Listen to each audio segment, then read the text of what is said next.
जय जगन्नाथ। आज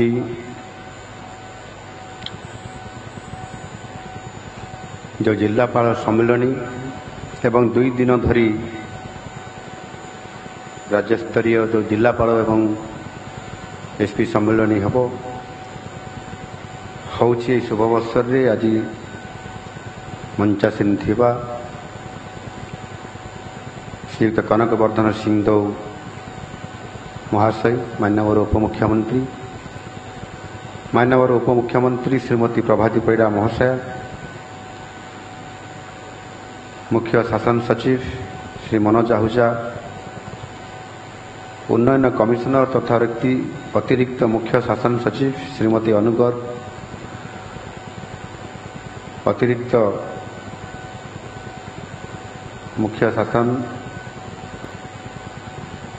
सचिव साधारण प्रशासन steel and mines parliamentary affair Shri Surendra Kumar उपस्थित आज ये जिलापाल सम्मिलनी रे मोर मंत्रिमंडल समस्त सदस्यवृंद, एसीएस सचिव एवं जिलापालगण एवं एटी उपस्थित वरिष्ठ अधिकारी वृंद, आज यही 2 दिनिया राज्यस्तरीय जिलापाल सम्मिलनी रे उपस्थित विभिन्न विभागर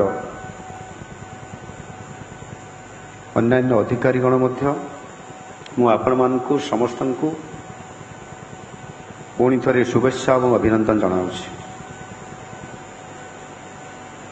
यही सम्मिलनी शासन प्रशासन पाई अत्यंत गुरुत्वपूर्ण, कारण आपण माने हेउछंती सरकारंक पाई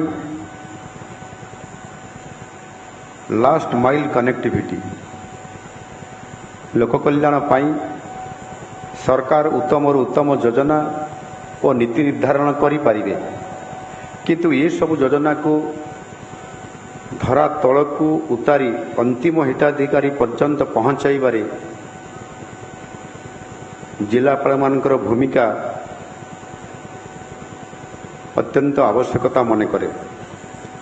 आपन जदि राजधानी किंबा किसी सहरांचल को छाड़ीदेवे, बाकी सबुठारे सरकार कहिले लोके अर्थात लोक माने जिलापाल को ही बुझंती, कारण दैनंदिन जीवन में विभिन्न समस्या एवं ताहार समाधान केवल जिला स्तर रे ही थाए। तेणु सेमानंकर आशा आकांक्षा पूरण करिवार गुरुदायित्व आपण मानकर पाखरे ही निहित अछि।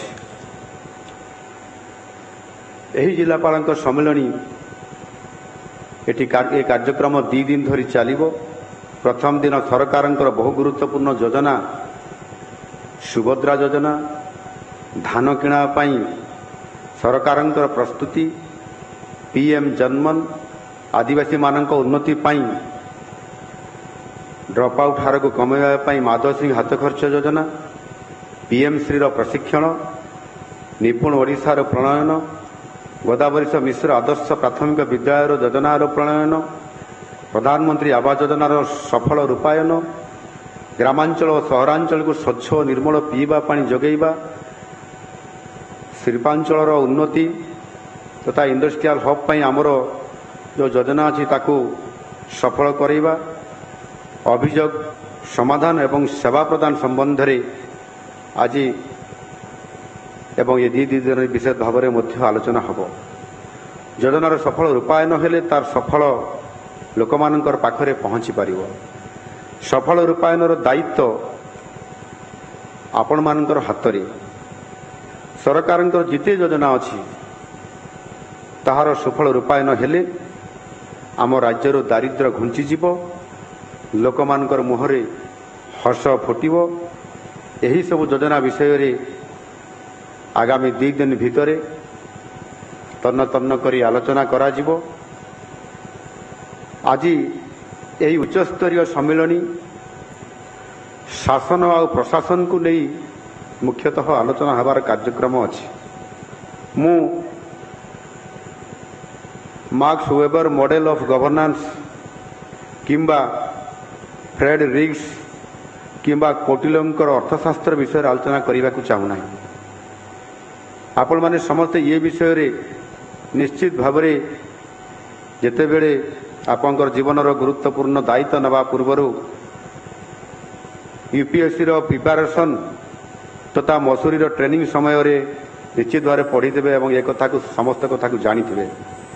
ମୁଁ ଜଣେ ସାଧାରଣ ଲୋକଟିର ପ୍ରଶାସନଠାରୁ ଆଶା କରୁଥିବା ଦୃଷ୍ଟିଭଙ୍ଗୀ ବିଷୟରେ ମୋର ଅନୁଭୂତି ଆଧାରରେ ମୋର କିଛି କଥା କିଛି ବ୍ୟଥା ଆପଣମାନଙ୍କର ପାଖରେ ରଖିବି ଏବଂ ଆଶା କରିବି ନୂତନ ସରକାରଙ୍କର ଲୋକଙ୍କର ଆଶାଆକାଂକ୍ଷା ପୂରଣ କରିବା ପାଇଁ ଯେଉଁ ଆମର ସର୍ବନିମ୍ନ କାର୍ଯ୍ୟକ୍ରମ ରଖାଯାଇଛି ତାକୁ କିଭଳି ଭାବରେ ଆମେ ସଫଳ ରୂପାୟନ କରିପାରିବା ଏ ବାବଦରେ ମୁଁ କିଛି କଥା କହିବା ପାଇଁ ଚାହୁଁଛି। ଆମ ସରକାର ହେଉଛନ୍ତି ଲୋକଙ୍କର ସରକାର, ପିପୁଲ୍ସ ଗଭର୍ଣ୍ଣମେଣ୍ଟ। ଲୋକମାନଙ୍କର ସୁଖ ଦୁଃଖରେ ଆମେ ଭାଗିଦାର, ରାଜ୍ୟର ବିକାଶ ପାଇଁ ଆମେ ପ୍ରତିଶ୍ରୁତିବଦ୍ଧ।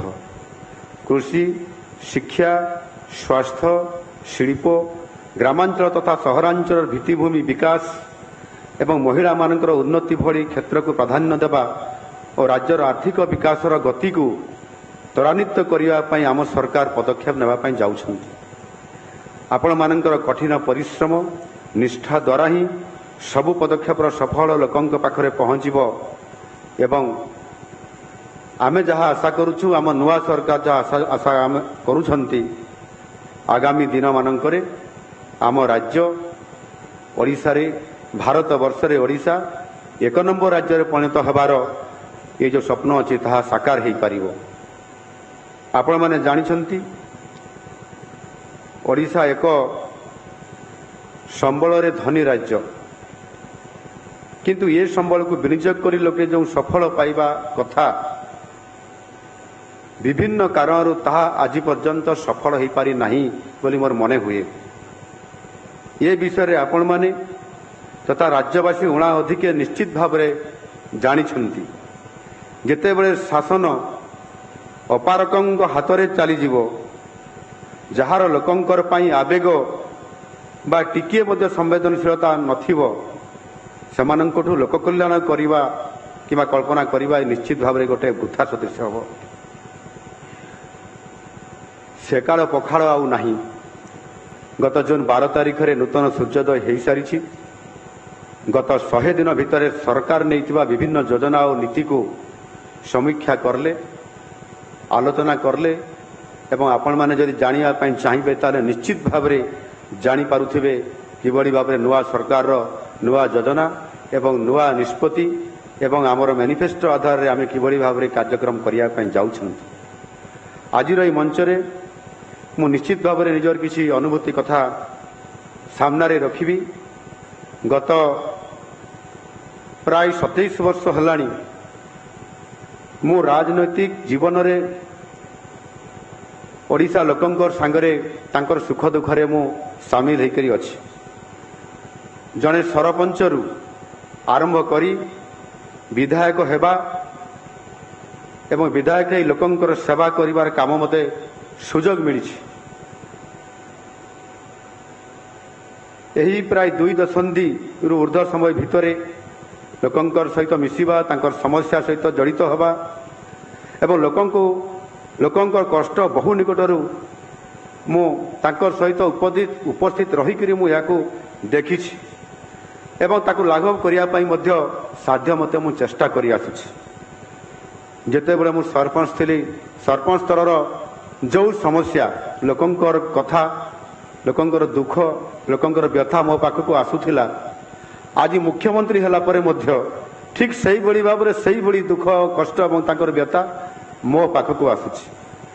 ଏଣୁ ଏ ଯେଉଁ ଅନୁଭବ ଅଛି ଏବଂ ଚେଷ୍ଟା କରିଛି ସମାଧାନ କରିବା ପାଇଁ ଏବଂ ମୁଁ ସବୁବେଳେ ଭାବୁଥିଲି ଯେ ଯଦି କେବେ ମୋତେ ସୁଯୋଗ ମିଳିବ ସରକାରରେ ସାମିଲ ହେବା ପାଇଁ, ସରକାରର ଏକ ଗୁରୁଦାୟିତ୍ୱ ମିଳିବା ପାଇଁ, ତାହେଲେ ନିଶ୍ଚିତ ଭାବରେ ମୁଁ ତାହାର ତ୍ୱରିତ ସମାଧାନ କରିବା ପାଇଁ ଚେଷ୍ଟା କରିବି।